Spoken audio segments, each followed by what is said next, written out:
I would sit with money managers, portfolio managers, and I'd say, why do you like Disney? And they're like, oh, it's just a fantastic media conglomerate. And I used to say back, no, it's ESPN masquerading as a well-run media conglomerate. Hello and welcome to the Barrons Streetwise podcast. I'm Jack Howe, and the voice you just heard, that's Citibank analyst Jason Basney. He's talking about Disney, which is coming off a lost decade for shareholders, but which most of Wall Street still calls a buy. In a moment, we'll hear from Jason and another bull on the stock to understand the case for better returns from here.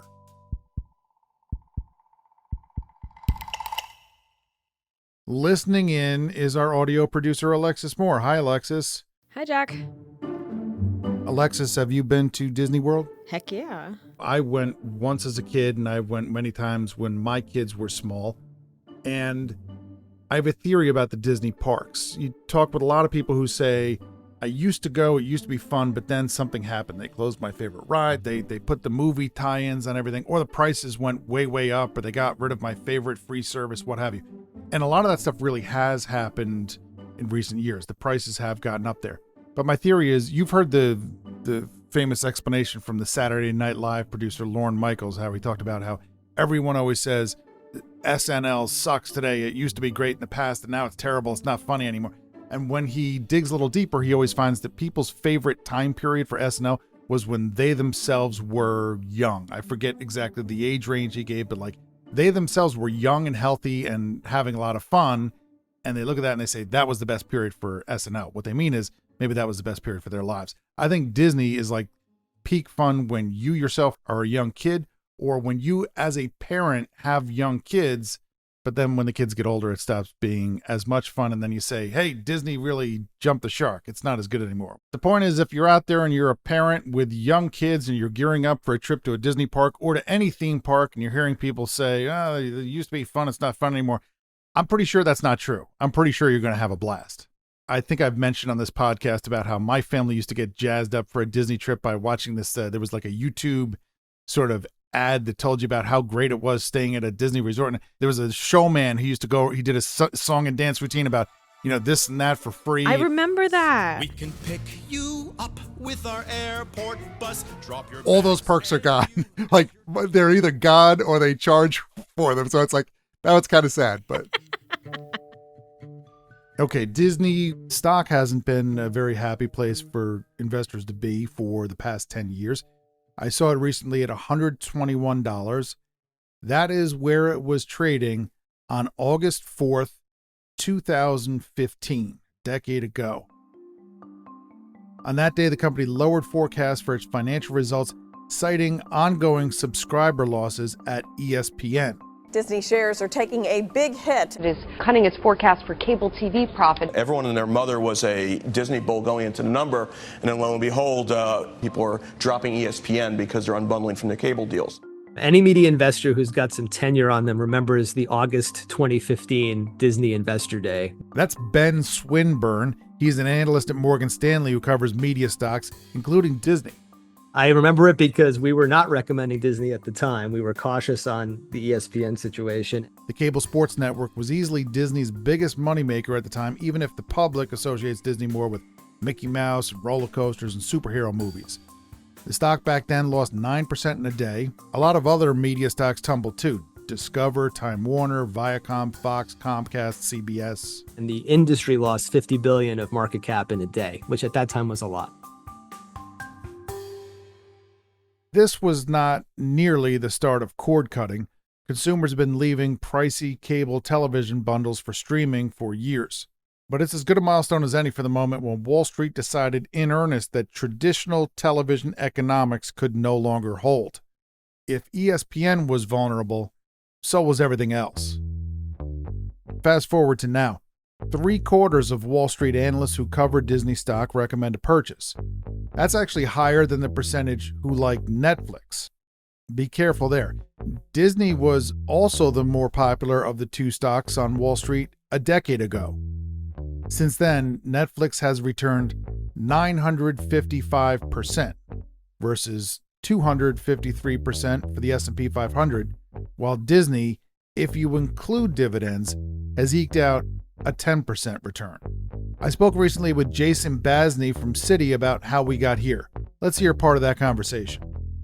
I used to not be bullish on Disney, and I would get so frustrated because I would sit with money managers, portfolio managers, and I would say, what do you like? And they'd say, oh, I love Disney. And I'd say, why do you like Disney? And they're like, it's just a fantastic media conglomerate. And I used to say back, no, it's ESPN masquerading as a well-run media conglomerate, because there was almost this misperception. But if you actually looked at the numbers and the return on invested capital, it was all coming from those linear cable nets. It was all driven by people paying, $8, $9, $10 a month for ESPN, up to and including the half of households that don't care about sports at all, right? That we're just getting dragged along with this very high pay TV penetration rate.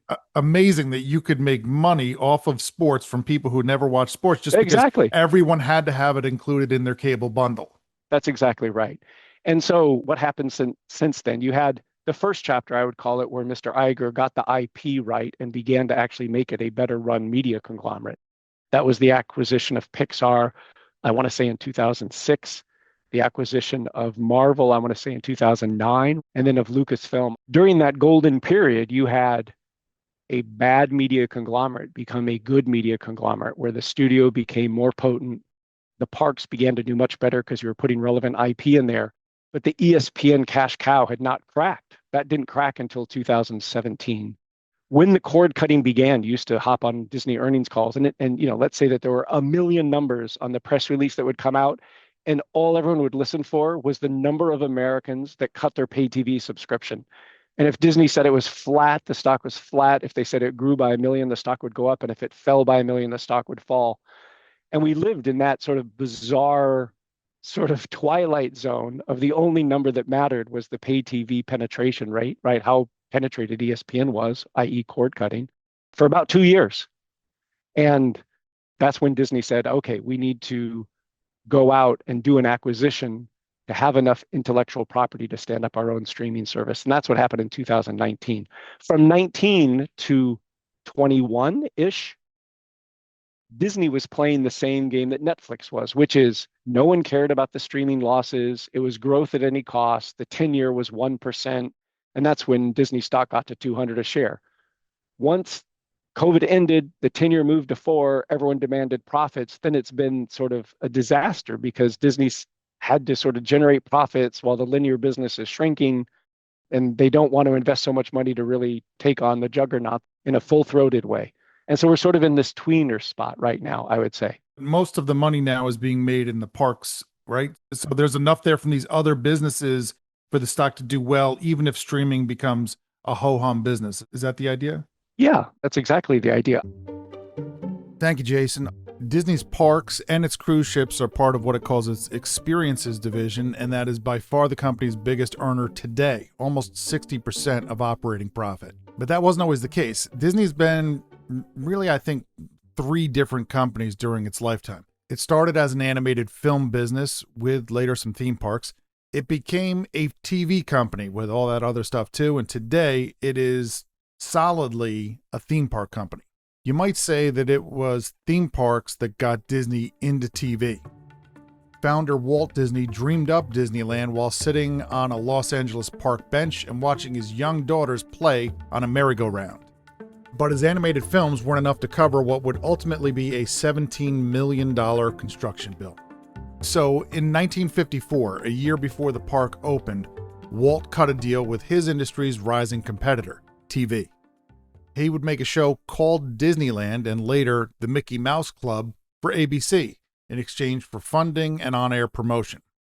3 decades later, Disney embraced TV's thriving new pay model when it launched the Disney Channel on cable.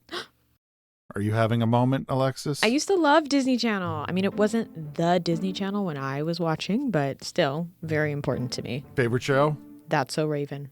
That's So Raven. Oh, Do you remember that? No, I'm 100 years old. If I had watched That's So, I don't know how old I would have been when that came out, but I wasn't the core demographic. Who did that star? Did that star somebody still famous? Well, it's Raven Simone. That's So Raven. I thought it might have been like, Billy Ray Cyrus's kid. Miley Cyrus? Miley.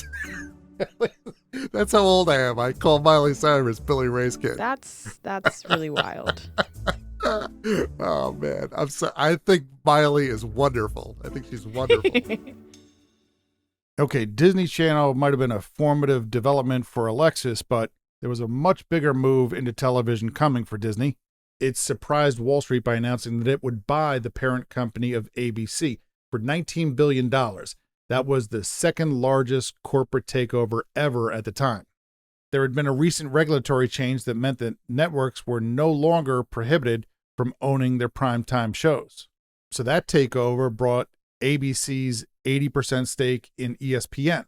It also came with ABC head Bob Iger, who would become Disney's CEO in 2005. As we heard earlier from Jason, ESPN was really the cash cow that transformed Disney. Sports are special. Audiences skew young, they watch live, it's a dream for advertisers. And ESPN allowed Disney to outbid rival networks on sports rights. It became a must-have channel in cable bundles, and that allowed Disney to charge by far the highest rates of any network to cable bundlers. That money provided no small part of the resources for Bob Iger to go out and buy Pixar and Marvel and Lucasfilm, and that brought Disney from an also-ran in the movie business to the top of the pack. It set off one of the biggest booms in box office history. It also allowed for no end of upgrades and expansions at the theme parks, which made the parks the big earner that they are today. Last year, Disney's Experience division, that includes the theme parks, it turned in a record operating profit. And there's more growth to come there, and Disney announced distant plans for a new park in Dubai. It's important the parks are still growing because, like I mentioned earlier, they're more than half of operating profit today. Movies, however, have become meager earners. There was a live-action remake of Snow White this year. It flopped. There was a Pixar release in June called Elio. Have you heard of it? If you haven't, you're not alone. That's a good indication of how it did. Then again, in May, there was a live-action remake of a 2002 animated film called Lilo and Stitch. That was a great performer. Ben at Morgan Stanley has a simple explanation for weak theater results for Disney and for others. Too few releases. The pandemic halted movie production, and then studios diverted films from theaters to streaming. And then Hollywood had strikes in 2023. Now, next year is likely to bring the most releases since before the pandemic, and Ben is predicting $11 billion in North American box office receipts. That is close to the 2019 haul. Disney's current slate features The Fantastic Four in late July, a new Avatar near Christmas, a new Toy Story next summer, and the return of the Avengers near Christmas 2026. Wasn't the last one called Endgame? Avengers Endgame? I mean, it had end right in the title. There's a new one. What's the new one called? Avengers Just Kidding about the end? All right, well, those movies were gigantic earners, so we'll see. Let's take a quick break. When we come back, we'll hear some more about Disney.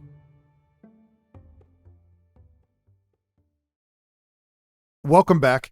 I mentioned that last fiscal year brought record profits for Disney's Experiences division, which includes its parks. But what about for the overall company? The high water mark for earnings there was set all the way back in 2016, and it was nearly matched in 2018. That was before the decline of traditional TV accelerated like it has in recent years. The low point for profits came in 2021. Parks were still running pandemic losses, and the ramp up of the Disney Plus streaming service that was burning through cash. Here's an odd fact. The high point for the stock, around $200 a share, came pretty close to the low point for profits. That's because investors liked the idea of burning a lot of cash to build a streaming service until they didn't like it anymore. We'll come back to that. Last year, Disney reported operating profit of $15.6 billion. That was up 17% and very close to its previous record. This year, Wall Street is predicting a further 18% increase to $17.5 billion. That would smash through the record. And over the next 3 years, Wall Street expects Disney to tack on an additional $5 billion in yearly operating profit. And that will come mostly from two sources. One is steady growth from a large base of profit in experiences, including parks and cruises. And the other is rapid growth from a small base of profit in what Disney calls direct to consumer and what you call streaming. Even with that fast growth, Disney's streaming in a few years is likely to produce maybe a fifth of the operating profit of Netflix. That's reflected in Netflix today having more than double the stock market value of Disney. I asked Ben from Morgan Stanley about his outlook for Disney and streaming.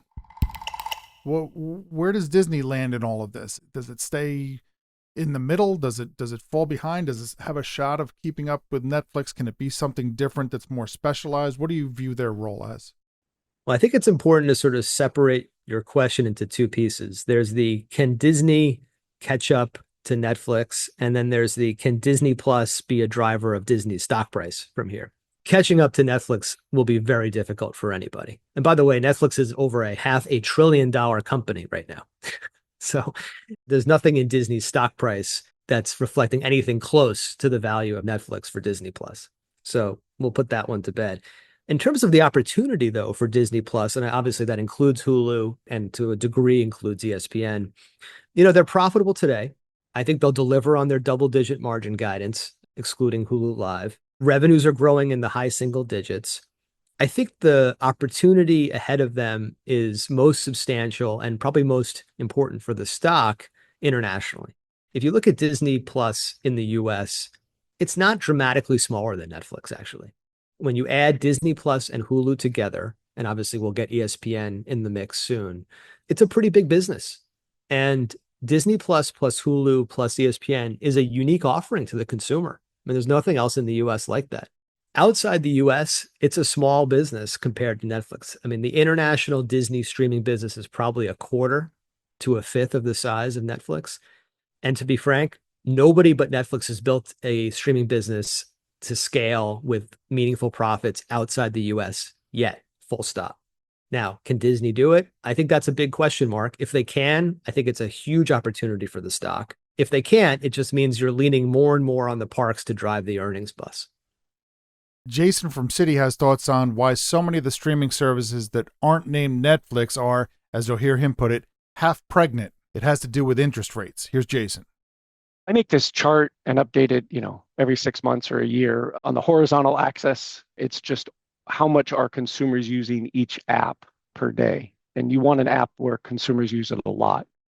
And on the y-axis is if you take the price consumers are paying and you divide it by how much they're using it, you get a sense of what the consumers are paying per minute. Where you want to be on that chart is in the lower right-hand corner where you have massive engagement at a very low cost. I feel like I'm going to find Netflix there. Is that right? Yeah. And if you are in that lower right-hand quadrant, you are what I would call a pay TV substitute. If you are in that upper left where you don't have much engagement and the consumer cost per hour is quite high, I describe your app as the equivalent of what HBO was in the old linear days, where you'll log into this app and, in the old HBO days, you'd watch Game of Thrones or Sex and the City or The Sopranos, and then you'd turn off HBO, right? And it was a very expensive way to consume content, right, at the consumer level, but people did it because they really wanted to see that piece of content. Most of the other apps, the Peacocks of the world, the Maxes of the world, are in that upper left. People are logging on and they're watching whatever it is, Landman or Yellowstone, and they watch it and then they turn off. And so it's not really a pay TV substitute. It's just sort of HBO in the digital age. Disney is squarely in the middle. They're not industry leading and they're not industry lagging, and they're sort of just stuck. So they have a shot to become a pay TV substitute. But my fear is that Disney is not going to invest the quantum of dollars that they need to become a pay TV substitute, because the street is maniacally focused on Disney's aggregate earnings and in particular the DTC EBIT.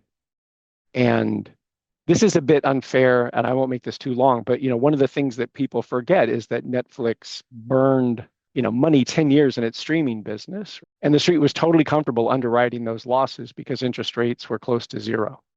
When the 10-year leapt up to 5%, Wall Street woke up one day and said, we will not underwrite losses anywhere. And every company, every media company sort of responded in kind. And so what that meant is a lot of these streaming services are sort of half pregnant. They sort of didn't run the distance to become a pay TV substitute. They were sort of interrupted halfway in between. I would argue the move in the 10-year interest rate, which caused the buy side to say they didn't want losses. What that means is that, Disney, I think, is sort of doing what it can to maximize profits on its streaming pivot, but not doing what it needs to do to become a pay TV substitute. DTC EBIT, that's direct to consumer, in other words, streaming, and earnings before interest and taxes, in other words, profitability. So investors are really concerned about that streaming profitability. That's like half my job is to spell out acronyms. So I just try. Sorry. Oh, it's all right. It's all right. That's why I'm here. I try to stay on top of it. So that's interesting to me. It feels like Netflix has reached such a level of cash flow to enable such spending on content and producing shows and movies, they say in 50 countries. It just feels like a show business Death Star. It feels like who's going to be able to compete against Netflix. And I know that Disney has these beloved properties and franchises and lots of family things, but I mean, is the landscape that Disney is the only one with a shot right now and it's not a terrific shot, or how would you describe it? Well, I think you've characterized it perfectly, Jack, but I would say that, there's sort of bad news for traditional media and there's really good news for traditional media. The bad news for traditional media is you have one Death Star in the ecosystem and they look like they're unassailable. What I would say is the good news is, particularly Disney, they've sort of done the hard part, right? Which is cultivate these iconic franchises that will at least give consumers a reason to try the app. And I think where they've fallen short is really on the easy part, which is you just need to make a ton of content that's actually undifferentiated.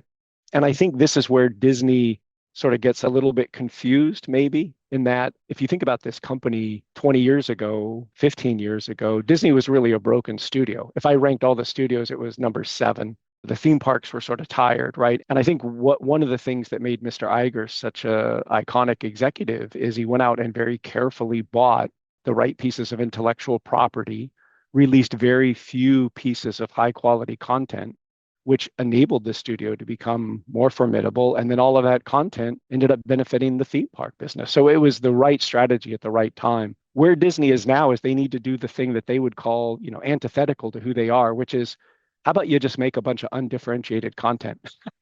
Right? Because what they have is consumers will log into Disney because it has a good brand and they'll want to see that one show, but they won't stay in Disney because there's not enough diversity of content to appeal to everyone. What kind of company or stock is this? Is this a turnaround, or is this a company that has growth potential going forward? When I think of the parks, I just always hear about every park being packed. And I know that Disney has ramped up ways to make more money from each visitor. And so I think, how much growth potential could there really be at the parks? I know that they're planning a new park in Dubai, and that sounds like a big opportunity. How many other opportunities like that around the world could there be? So is this a growth business at this point? No, I would not characterize Disney as a growth stock. I'd call it low to mid single digit top line growth and call it double digit earnings growth, something like that. That's certainly not a growth stock. And that's why, the multiple has come in. Could it be a growth stock again? Yeah, your best vector to get growth going is really to sort of supercharge the DTC business. My suspicion is that if that happens, it's probably going to happen after Mr. Iger's tenure as CEO expires. My sort of soft hypothesis on Mr. Iger is he wants to go out as the hero, right? The guy that was brought back to sort of turn Disney around, and sort of through that lens, you could imagine him wanting to maximize earnings, to maximize the share price in the near term. And then I could imagine whoever comes in behind Mr. Iger, we have sort of this reset moment where they say, well, we've sat down strategically and decided we're really going to go after the Death Star, and that's going to require another, I'm making a number up, $5 billion of investment in content, and therefore our direct-to-consumer business will retrench and go back to losses or generate half the profits. And there'll be this sort of frustration among the owners and this reset, but that will sort of lay the foundation for longer-term growth. Thank you, Jason and Ben, and thank you all for listening. If you have a question you'd like played and answered on the podcast, send it in. It could be in a future episode. Just use the voice memo app on your phone. Send it to jack.how, that's Hough, @barrons.com. Alexis Moore is our producer.